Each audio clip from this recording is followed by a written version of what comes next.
Bonjour à tous et à toutes. Moi, c'est Dorella et je vous invite à la rubrique hebdomadaire de la question que vous me posez et moi, j'essaie de vous répondre de mon mieux et j'espère que ma réponse puisse éclairer votre vie, votre esprit et comme ça, vous pouvez regarder la vie d'une manière différente qui peut-être va être bien plus belle qu'avant. On va passer à la quatrième question que j'ai reçue. J'ai condensé la question en une seule question et ensuite je vous dis la question que j'ai reçue. Est-ce qu'une belle relation est-elle bien solide pour la vie? Et maintenant, je vous dis ce que j'ai reçu comme question.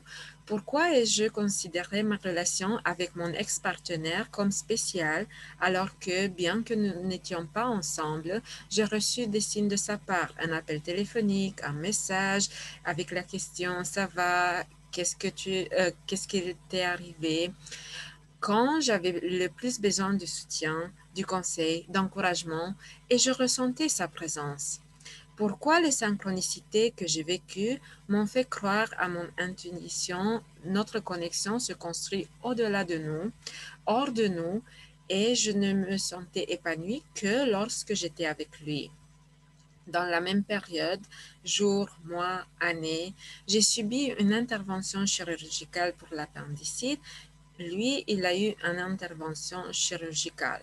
Quand j'ai eu la dernière intervention chirurgicale en décembre 2019 à Bucarest, lui, il était à Bucarest pour une réunion d'affaires. Certains exemples des situations que j'ai appelées synchronicité ci-dessus. Bon, moi, j'aime beaucoup ce que je vois et je pense que beaucoup de personnes vont se retrouver dans ces questions qu'on peut tous se poser. Et avant toute chose, moi, toi, personne qui m'a posé cette question, je veux te dire, cette relation, elle était bien spéciale à l'époque et il y a des raisons pour lesquelles vous étiez ensemble. Donc, ne t'en doute pas de ce que tu as ressenti à un moment donné, mais j'aime beaucoup raconter l'histoire des gens qui passent le chemin de notre vie. Il y a des personnes qui arrivent dans notre vie pour nous apprendre quelque chose ou pour que nous leur apprenions quelque chose. Donc, une fois que la leçon est terminée, les chemins vont se séparer sans aucune difficulté. Il y a d'autres personnes qui arrivent et qui vont parcourir un bout de chemin avec nous. Donc, ça, c'est des relations plus ou moins courtes, mais une fois que ce qu'il devait se passer s'est passé, les deux chemins vont à nouveau se séparer. Et troisièmement, il y a les personnes qui viennent dans notre vie qui restent pour la vie. Peu importe ce qui se passe, ils restent ensemble. On ne peut pas décider si une relation est d'une catégorie ou de l'autre. C'est juste le fait de savoir que quand quelque chose se termine, c'est-à-dire que l'expérience qui devait être vécue, c'est terminé. Et j'aime beaucoup, il y a un mot qu'on dit en anglais et euh, en français, ce serait tu ne dois pas pleurer parce que c'est terminé, mais tu dois être heureuse parce que ça vient de se passer. Donc, on doit rester avec tous les beaux souvenirs qu'on a eus ensemble et pas la tristesse de la séparation. Pour moi, de ce que tu dis, de ce que tu racontes, cette personne a peut-être été ton ange gardien. Il l'est toujours, même s'il sort de ta vie, parce qu'il a eu à apporter du soutien dans ta vie quand tu en avais le plus besoin. C'était lui qui t'a apporté ce soutien. Mais malgré ça, la situation pour laquelle il a été présent dans ta vie, c'est terminé et c'est pourquoi vos chemins, ils se séparent. Et c'est très intéressant, hein, la façon dont on réfléchit aux personnes parce que on a tendance à dire je ne sais pas ce que je serais devenu sans toi, sans ton aide, sans ton support. Là, on met beaucoup de poids sur l'autre personne. Donc, il serait bien plus intéressant de dire je te remercie parce que tu as été à mes côtés, tout en sachant que même si la personne n'aurait pas été là, moi je suis sûre qu'il y aurait eu quelqu'un d'autre.